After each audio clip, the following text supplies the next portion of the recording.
Il faut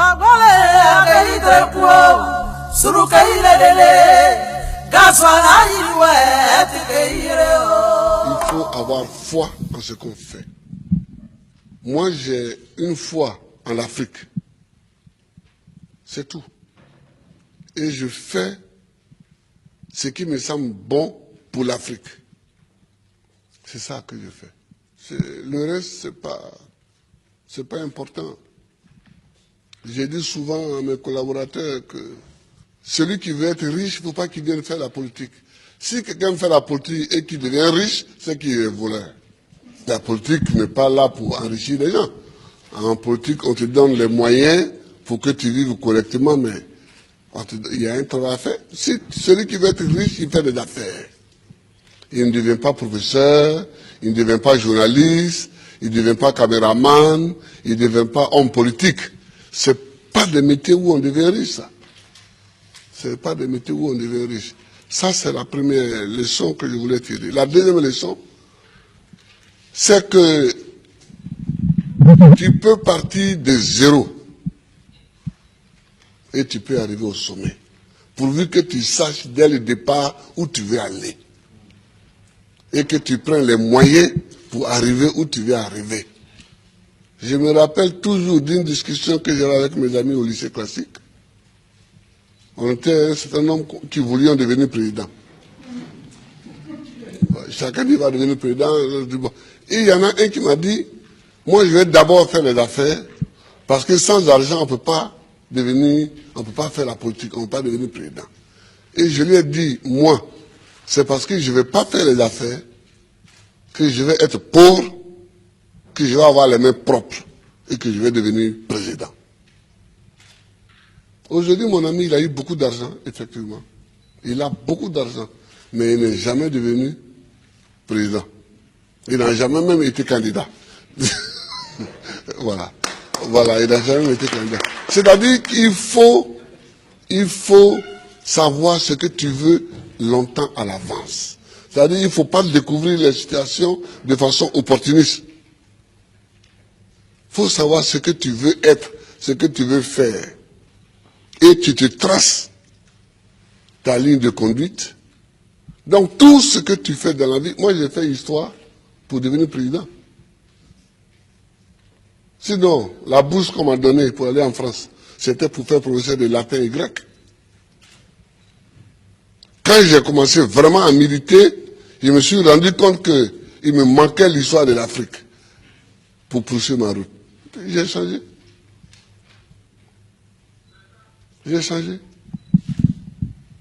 Et j'ai fait histoire parce que c'est ça qui me manquait pour connaître d'où on vient et où on peut aller en connaissant d'où on vient.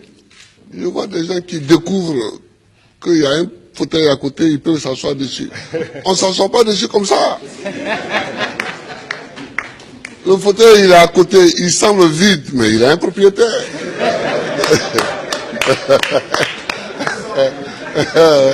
Il a un propriétaire. C'est quand tu veux t'asseoir dessus que tu te rends compte qu'il a un propriétaire. Et le propriétaire, il faut savoir que le propriétaire du fauteuil présidentiel, c'est le peuple. Il faut toujours savoir ça, que c'est le peuple. Tu as beau être ce que tu es, si tu ne sais pas que c'est le peuple, et que tu ne te conduis pas en conséquence, tu ne peux pas t'asseoir dessus. C'est tout ça que moi j'ai envie que les Africains sachent. Et puis, il faut aimer son pays, il faut aimer l'Afrique. Le président Laurent Gbagbo a aussi donné le sens de son combat pour l'émancipation et la dignité des Africains qui ont aussi droit, selon lui, à vivre heureux dans leur pays, qui regorge des richesses inestimables. L'Afrique est une terre qui a subi tellement d'épreuves. Je ne sais pas si dans le monde, il y en a qui ont subi autant d'épreuves que nous. Les Juifs aussi ont subi beaucoup d'épreuves. Mais nous, les Noirs africains, tout le monde s'est assis sur nous. Esclaves. Esclaves de maison. Esclaves de la traite négrière. Colonisés. Torturés culturellement. Parlant les langues des autres. Tout ça. décoloniser. Mais nous, on a des grands combats à mener. Et les grands combats que nous avons à mener, ce n'est pas pour se venger des gens, c'est pour au moins être homme aussi, comme les autres. C'est ça qu'on appelle la dignité. Que quand tu passes, il faut qu'on sache au moins que c'est un homme qui passe. C'est tout. C'est tout ce que nous voulons. C'est tout ce que nous recherchons. On ne cherche pas à dominer ceux qui nous ont dominés hier, à nous venger d'eux, à faire ceci. Non, non, non. On veut qu'on reconnaisse que nous sommes des hommes au même titre que les autres. Mais ça, si nous-mêmes, on ne prend pas les moyens, qu'on est toujours chez eux en train de mendier, et que les gens, même, tu vas mettre l'argent chez eux en achetant les bâtiments, et puis eux-mêmes, ils te dénoncent. Que voilà un voleur. Comment? Je vous amène l'argent, vous me dénoncez. Mais je vous amènerai rien. Ah oui, moi quand je vois des chefs d'État africains qui sont dénoncés en Europe parce qu'ils ont investi en Europe, ça me fait pitié pour l'Afrique. Ça me fait pitié pour l'Afrique. Ça me fait pitié pour l'Afrique. Hein? Non, oh, il ne faut pas faire pitié. Il ne faut pas faire pitié. Quand tu passes, il faut qu'on dise que voilà un homme qui passe. C'est tout ce que nous cherchons aujourd'hui, c'est notre combat. Ça. Moi qui suis ici, je ne passe pas les vacances en Europe.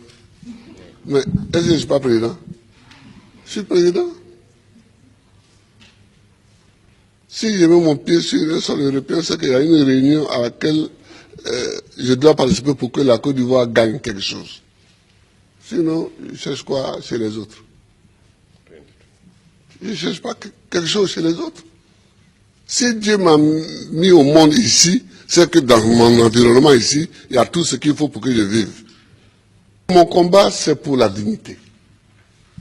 C'est pour la dignité.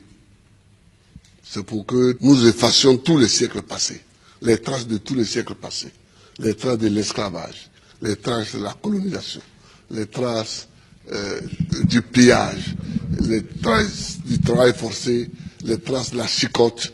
C'est pour qu'on efface tout ça.